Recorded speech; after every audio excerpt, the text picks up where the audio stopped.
계십니다. 일단은 쌤이 현장에서 말씀드린 것처럼 원래 내가 맡았던 학교가 아님에도 불구하고 그럼에도 불구하고 내 수업을 선택해준 학생들이 있어요. 네. 대륜고, 오성고, 그리고 경산여고 등등이 좀 있는데 그 친구들 어쨌든 쌤이 약속을 했습니다. 네.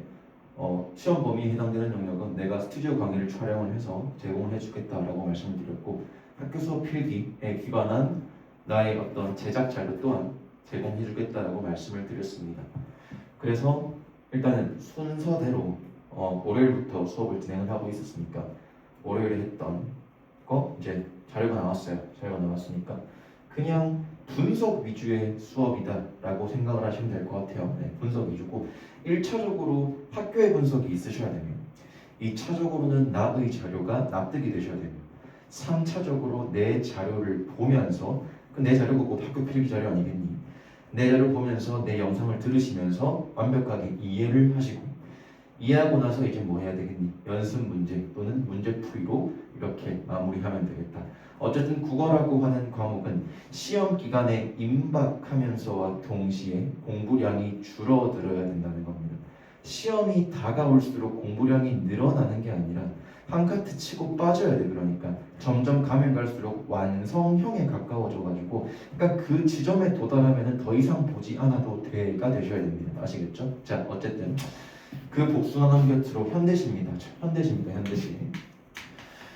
현대시시죠.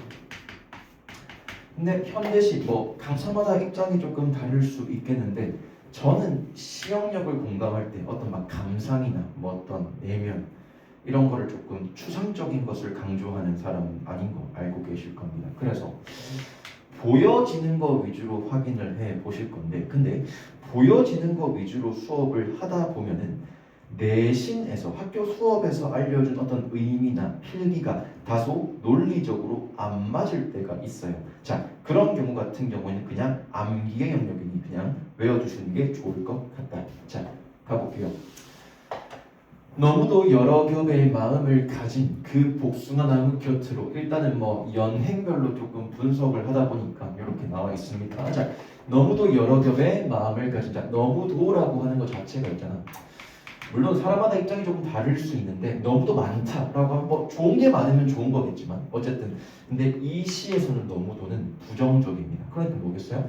여러 겹의 마음을 가지고 있다라고 하는 게 부정적으로 확인하고 있다라고 되시면 되는데 자 여러 겹의 마음 레이어가 많이 쌓여 있다라고 하는 거고 대상의 복잡한 내면 그리고 대상에 대한 이해가 부족하다. 누구 입장에서? 화자 입장에서 화자가 바라보고 있는 그 대상 복숭아 나무에 대한 이해가 부족하다로 들어가셔야 되고 그리고 또 더불어 이는 화자의 주관적 판단입니다. 그러니까 화자 입장에서는 너무도 많은 마음을 가진 복숭아 나무가 꼴 보기 싫다는 거예요. 꼴 보기 싫어. 왜? 몰라. 그냥 지 입장에서는 꼴 보기 싫은 거예요. 자, 왠지 한번 살펴봅시다. 자, 그 복숭아 나무 곁으로 이 작품에서 그라고 하는 지시어가 굉장히 자주 나올 겁니다. 자, 지시어는요. 일단은 문학적으로 아니면 국어적으로 조금 정리해보면 대상을 초점화하는 효과를 가집니다. 초점화라고 하는 것은 인지를 모아준다. 시선을 제한한다라고 하는 식으로 나올 수 있겠지. 자, 반복을 통한. 자, 그가 계속 나올 거야.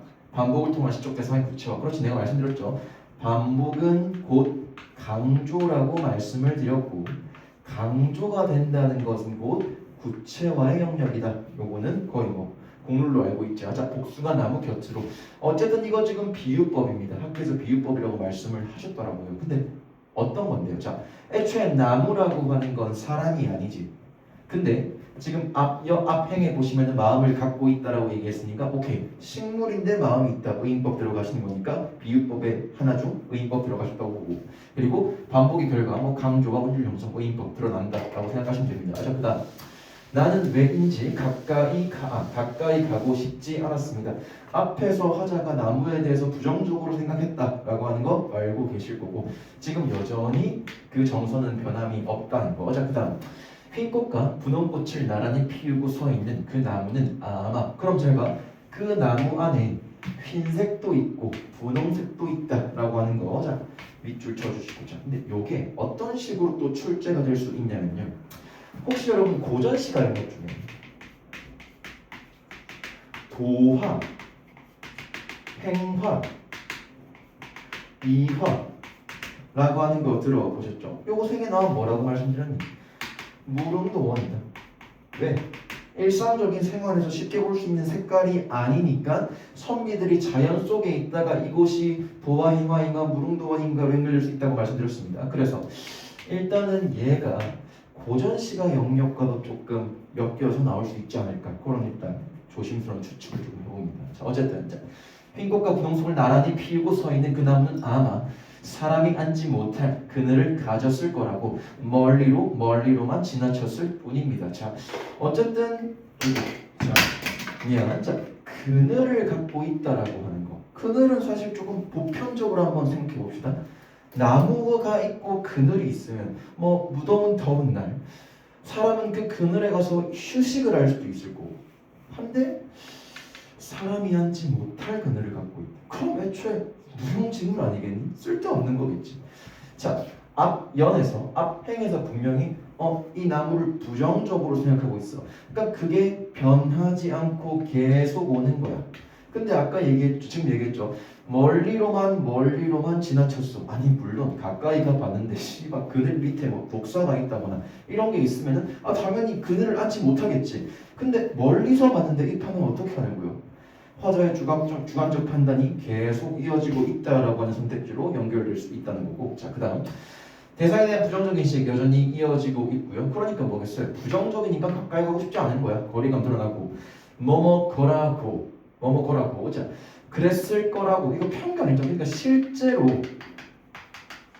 본 게 아닌데도 이렇게 얘기하고 있는 겁니다. 그러니까 멀리로만 지나쳤을 뿐입니다. 나의 선입견으로 인한 소통의 단절이라고 확인할 수 있겠죠. 자, 그럼 누구랑 소통을 하고 있는데? 아까 뭐 인화시켰니? 복숭아 나무를 인화시키지 않았겠니? 그러면 누구와의 소통입니까? 나무 또는 시적 대상, 이렇게 확인할 수 있을 것 같다. 자, 그 다음 볼게. 자,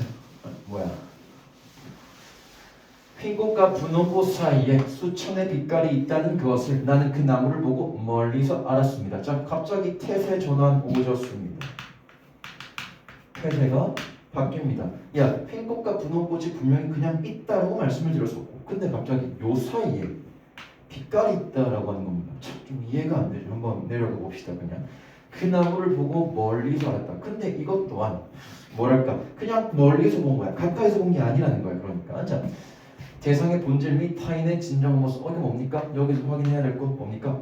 인식이 부정적인 거에서 긍정적인 것으로 바뀌었다라고 들어가시면 되죠. 흰꽃과 분홍꽃이라고 하는 거 그냥 멀리서 바라본 거야. 그냥 약간 대충 대강 본 겁니다. 자, 근데 그러한 와중에 수천의 빛깔을 알았다잖아. 자, 이거는 새로운 인지, 지각으로 볼 수 있겠고, 대상이 지니고 있는 그 대상은 뭐겠니? 복숭아 나무겠지. 복숭아 나무가 지니고 있는 진정한 모습을 멀리서 보고 알았답니다. 그전에는 어떻게 생각했어? 그냥 앉지 못할 그늘을 가졌네. 그리고 흰색과 분홍꽃이 있네 라고 했는데 멀리서 다시 마음이 바뀐 거야. 어떻게? 야, 그 흰색과 분홍꽃 사이에 뭔가 있다. 뭐 있다? 수천의 빛깔이 있다. 내가 본 게 다가 아니구나. 하지만 확인하시면 될 것 같고. 자, 그다음 눈부셔 알았습니다. 피우고 싶은 꽃빛이 너무 많은 나무는 그래서 외로웠을 것이지만 외로운 줄도 몰랐을 것이다. 좀 말이 이상해. 외로웠을 것이지만 외로운 줄도 몰랐을 것입니다. 그 여러 겹의 마음을 읽는데 참 오래 걸렸습니다. 얘들아 잘 봐. 이게 논리적으로 맞는가? 외로울 것이야. 근데 그거를 몰랐다 라고 생각하시면 됩니다. 근데 봐봐, 아까 분명히 제일 먼저 행에서 뭐라고 나왔니? 너무도 여러 겹을 가진 그 나무라고 얘기했죠. 그러니까 애초에 화자가 너무도 마음이 여러 개다라고 생각을 해버린 것 자체가 외로울 것인데 외로운지도 몰랐을 것이다. 애초에 거기서 부정적으로 생각했는데 이제는 뭡니까? 조금 뭐랄까 피티? 약간 불쌍함? 이렇게 생각하고 있는 겁니다. 그래서 어쨌든 여기서 가장 중요한 거는 실적 대상을 바라보고 있는 화자의 정서입니다. 정서가 계속 유지되었습니다. 일단 유지가 되다가 바뀌었다. 그 바뀌는 부분 사이 경계를 잡으시고 앞뒤가 다르다. 이렇게 출제가 될 수 있겠다. 자, 그 여러 겹의 마음을 읽는데 참 오래 걸렸습니다. 잘 봐. 앞부분은 그 여러 겹의 마음을 가진 나무를 부정적으로 생각한 거야. 그냥 부정적으로 생각했어. 이해 없어. 그런가 보다 하고 넘겨. 왜? 그렇다고 했으니까. 근데 지금은 뭡니까?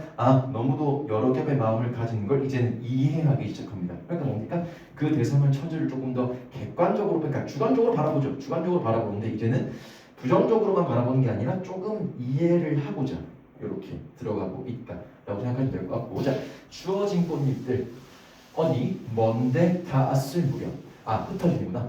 흩어진 꽃잎들이 어디 먼데 닿았을 무렵 조금은 심심한 얼굴을 하고 있는 그 복숭아 나무 그늘.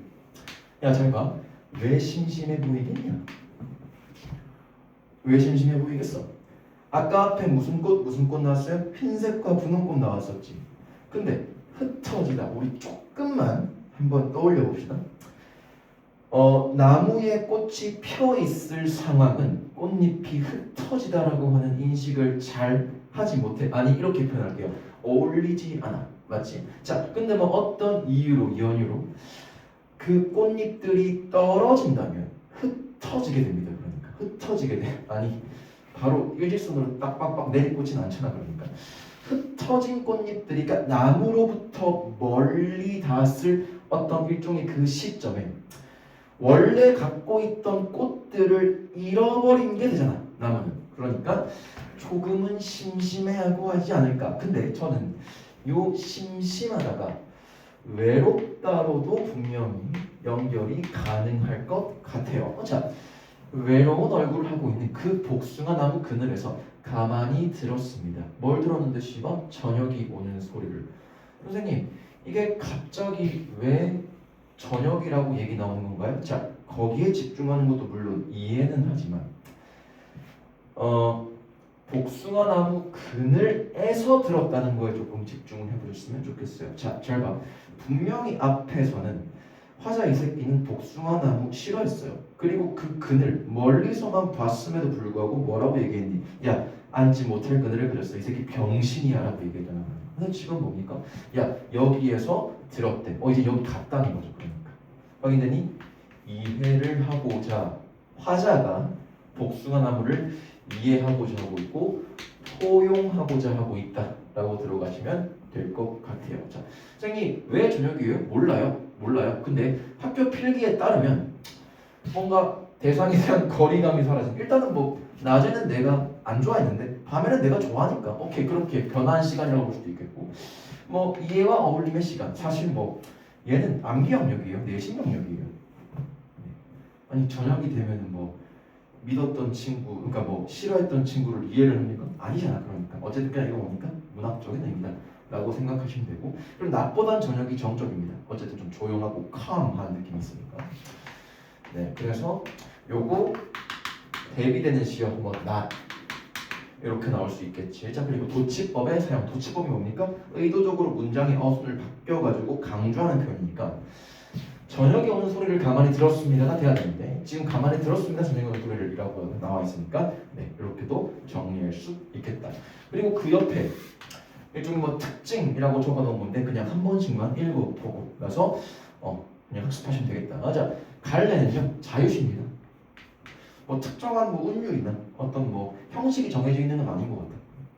서정시입니다. 서정시는 뭐 개인적인 감정, 정서가 들어가 있으니까 서정시라고 보실 수 있을 것 같고, 성격은요 고백적, 성찰적, 비유적입니다. 사실 뭐 고등학교 2학년쯤 되시면요 요 성격 영역, 뭐 주제 특징 영역이 사실 시험 영역에는 출제가 잘 안 된다는 것 또한 알고 계실 것 같아요. 근데 여기서 사실 저는 가장 조금 집중하셔야 할 게 요 성찰이라고 생각을 해요. 그럼 잘 봐. 선생님 질문이 있습니다. 성찰은 잘못이 있어야지 합니다. 근데 지금 여기에 보면 딱히 화자가 잘못을 했다라고 하는 어떤 포인트는 없습니다가 될 겁니다. 맞죠? 근데 저는 그렇게 가르친 적이 없어요. 잘못을 했을 때 하는 건 성찰이 아니라 반성입니다. 성찰이라고 하는 것은 그냥 뭐랄까 조금 더 내가 나은 자아를 갖기 위해서 좀 더 성숙하고 성장하기 위해서 언제든지 할 수 있는 게 성찰이기 때문에 이런 어떤 성찰이라고 하는 단어를 보시고 나서 잘못이 어디 있지? 라고 생각하시면 안 된다는 겁니다. 아시겠죠? 자, 그 다음 대상, 복숭아 나무겠죠? 진정한 모습을 발견하고 이해하는 일에 어려움, 그러니까 그만큼 어렵다는 겁니다. 시간도 걸리고, 그러니까 낮에서 밤, 어쨌든 시간의 경과가 드러나니까 일의 어려움과 보람이라고 보실 수 있겠고, 자, 특징 복숭아나무를 의인화를 했고요. 자, 시간의 흐름에 따라서 대상에 대한 인식 변화. 자, 시간의 흐름도 드러나는 거야. 대상에 대한 인식 변화도 드러나지만 시간의 흐름도 드러납니다. 아시겠죠? 자, 그 다음 도치법을 사용, 맨 마지막이 아니었죠? 네. 영어는 정성하고 의인법을 전체적으로 사용하고 있다. 그럼 잘 봐. 어쨌든 의인화된 대상은 한 새끼밖에 없어. 뭐밖에 없겠니? 복숭아나무였지. 그럼 잘 봐. 시적 대상은 변한 게 아니야. 시적 대상은 유지가 되고 있고 화자가 바라보는 것도 유지가 되고 있어. 시간은 변했어. 시적 대상에 대한 인식, 생각, 정서가 변한 거야. 자, 변한 것과 변하지 않은 것에 대해서 잘 구분을 하셔야 되겠다. 자, 그 다음 비슷한 종결어미의 반복을 통해 화자의 정서를 강조한다. 뭐 있었니? 한번 가볼까? 자, 씁니다, 입니다 등등 나옵니다. 다소 경어체적인 표현이죠. 경어체적인 표현이에요. 자, 적어놨죠. 경어체의 사용. 또 이런 센스. 어쨌든 자, 독백적 어조입니다. 이 독백이라고 하는 건 그냥 혼자 말하는 것 같다라고 생각하시면 될 것 같아. 아니 시발 대화는 아닐 거 아니야. 자, 대상에 대한 자신의 생각을 차분하게 고백한다. 차분하게, 정적으로, 담담하게 또 될 것 같습니다. 정서 변화의 포인트를 여러분들께서 꼭 구분을 하고 계셔야겠다. 그리고 뒤에는 그냥 OX 문제를 한번 가져와 봤습니다. 확인해 보시고요. 네, 집에서 확인해 보시고, 그리고 궁금한 거 있으시면 질문하시고, 아시겠죠? 그리고 항상 말씀드립니다. 학교 수업이 먼저야. 학교 수업에서 필기를 꼼꼼히 하고 오셔야지 쌤 저희가 조금 더 풍성해지지 않을까 생각합니다. 고생하셨습니다.